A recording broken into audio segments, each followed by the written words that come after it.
पहलगाम, जो हिमालय की गोद में बसा एक बेहद खूबसूरत और शांत शहर है, हमेशा से ही सैलानियों और स्थानीय लोगों के लिए सुकून की जगह रहा है।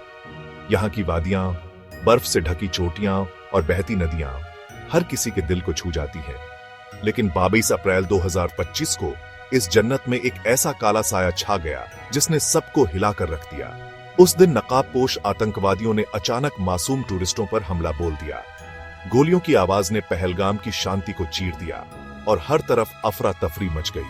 25 जिंदगियां जो खुशियों और सपनों से भरी थीं, एक पल में खत्म हो गई। उनके परिवारों की चीखें और आंसू आज भी उस घाटी में गूंजते हैं। एक लोकल पोनी वाला जो पहाड़ी रास्तों को अपनी हथेली की तरह जानता था और हमेशा मुस्कुराकर टूरिस्टों का स्वागत करता था, वो भी इस हमले में शहीद हो गया। उसकी कहानी आज भी लोगों की आंखें नम कर देती है। ये हमला सिर्फ मासूम लोगों पर नहीं था, ये कश्मीर की रूह, उसकी उम्मीद और अमन की चाहत पर हमला था।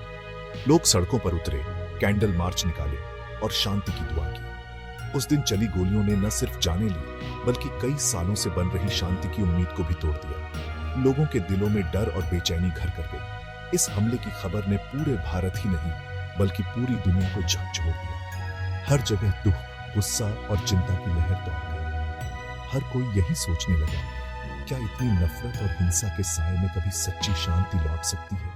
क्या पहलगाम फिर से मुस्कुरा पाएगा? इंडिया, जो क्रॉस बॉर्डर टेररिज्म से परेशान है, उसने पाकिस्तान पर उंगली उठाई। सरकार ने तुरंत बयान जारी किया और सुरक्षा एजेंसियों को अलर्ट कर दिया। प्रधानमंत्री ने इसे देश की सुरक्षा के लिए गंभीर खतरा बताया और कहा कि दोषियों को बख्शा नहीं जाएगा। दोनों देशों के बीच पुराना ब्लेम गेम फिर शुरू हो गया। टीवी डिबेट्स में आरोप प्रत्यारोप तेज हो गए और मीडिया ने माहौल को और गर्मा दिया। पाकिस्तान ने हमेशा की तरह किसी भी इन्वॉल्वमेंट से मना कर दिया। उन्होंने कहा कि भारत बिना सबूत के पाकिस्तान को बदनाम कर रहा है और ये आरोप राजनीति से प्रेरित है।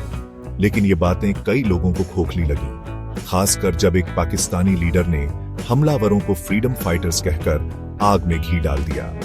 इस बयान ने दोनों देशों के बीच तनाव और बढ़ा दिया। सोशल मीडिया जंग का मैदान बन गया। लोग ट्विटर, फेसबुक और व्हाट्सएप पर अपनी राय खुलकर रखने लगे और बहसें तेज हो गई। #पहलगाम अटैक और #इंडिया पाकिस्तान जैसे हैशटैग्स ट्रेंड करने लगे, जो दोनों देशों के बीच की गहरी दरार दिखाते हैं। सोशल मीडिया पर अफवाहें और गलत जानकारी भी तेजी से फैलने लगी। कुछ लोगों ने सख्त कार्यवाही की मांग की। उनका दर्द और गुस्सा साफ दिख रहा था। कई जगहों पर प्रदर्शन हुए और लोगों ने सरकार से जवाबदेही की मांग की। कुछ लोगों ने, जो मानते हैं कि हिंसा से और हिंसा ही होती है, उन्होंने शांति और बातचीत की अपील की। उनके लिए उम्मीद यही है कि दोनों देश मिलकर हल निकालें ताकि भविष्य में ऐसे हमले न हों। पहलगाम की यह घटना इंडिया और पाकिस्तान के बीच पुराने झगड़े का एक नया अध्याय है।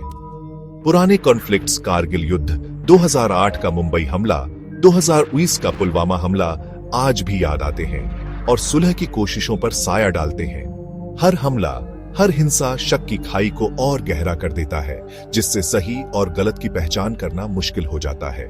1974 का शिमला एग्रीमेंट, जो शांति की उम्मीद था, अब एक सपना लगता है। अनसुलझे कॉन्फ्लिक्ट्स और पुराने जख्म आज भी हमारे वर्तमान और भविष्य को बंधक बनाए हुए हैं। इंटरनेशनल कम्युनिटी, जो इस रीजन में लगातार वायलेंस से थक चुका है, उसने चिंता और परेशानी से देखा। सबने दोनों देशों से शांति बनाए रखने की अपील की, लेकिन ये सब बातें अनसुनी हो गईं। दशकों की दुश्मनी से बना मिसट्रस्ट इतना गहरा है कि डिप्लोमेसी की भाषा भी बेमानी लगती है। दुनिया ने उम्मीद की कि ये कॉन्फ्लिक्ट पूरे रीजन में न फैले। इस हमले ने दुनिया को टेररिज्म के ग्लोबल रीच और इससे लड़ने के लिए इंटरनेशनल कोऑपरेशन की जरूरत याद दिलाई। लेकिन जब तक इंडिया और पाकिस्तान अपनी लड़ाई में उलझे रहेंगे, टेरर के खिलाफ एकजुट होने की उम्मीद अधूरी रहेगी। पहलगाम की इस घटना के बाद सबसे बड़ा सवाल यह है, अब हम क्या करें? क्या हम सिर्फ डर और गुस्से में जीते रहेंगे या कोई नया रास्ता तलाशेंगे? क्या इस नफरत और हिंसा से निकलने का कोई रास्ता है या हम अपनी पुरानी गलतियों को दोहराते रहेंगे? हर बार जब हालात बिगड़ते हैं, आम लोग सबसे ज्यादा प्रभावित होते हैं। आगे का रास्ता मुश्किलों से भरा है। ये सफर आसान नहीं है, क्योंकि हर कदम पर अविश्वास और डर की दीवारें खड़ी हैं। इंडिया और पाकिस्तान के बीच भरोसे की बहुत कमी है और पुराने जख्म गहरे हैं। ये जख्म सिर्फ सीमाओं पर नहीं, दिलों में भी है। फिर भी मुश्किल समय में भी उम्मीद की किरण को बुझने नहीं देना चाहिए। इतिहास गवाह है कि सबसे अंधेरे वक्त में भी इंसान ने उम्मीद का दामन नहीं छोड़ा। आगे बढ़ने का एक ही रास्ता है, बातचीत और एक दूसरे की बात को सुनना, एक दूसरे के दर्द को समझने की कोशिश और अपने अनुभव साझा करना, और एक दूसरे की चिंताओं को दूर करना। जब हम संवाद करते हैं तो गलतफहमियां कम होती हैं। ये एक लंबा और कठिन सफर है जिसमें धैर्य और समझदारी की जरूरत है। लेकिन अगर हमें हिंसा का चक्र तोड़ना है और आने वाली पीढ़ियों को शांति देनी है तो हमें ये सफर करना ही होगा। बच्चों की मुस्कानें और उनका भविष्य हमारे फैसलों पर निर्भर करता है।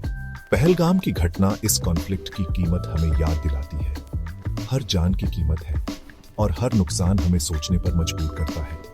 ये दोनों देशों के लिए एक चेतावनी है कि अगर हम नहीं चेते तो नुकसान और बढ़ेगा। कि पुराने झगड़ों को भुलाकर एक ऐसे भविष्य के लिए काम करें जहां बातचीत हिंसा की जगह ले और दोस्ती की शुरुआत हो और उम्मीद निराशा पर जीत हासिल करे। यही रास्ता है जिससे हम एक बेहतर कल की ओर बढ़ सकते हैं।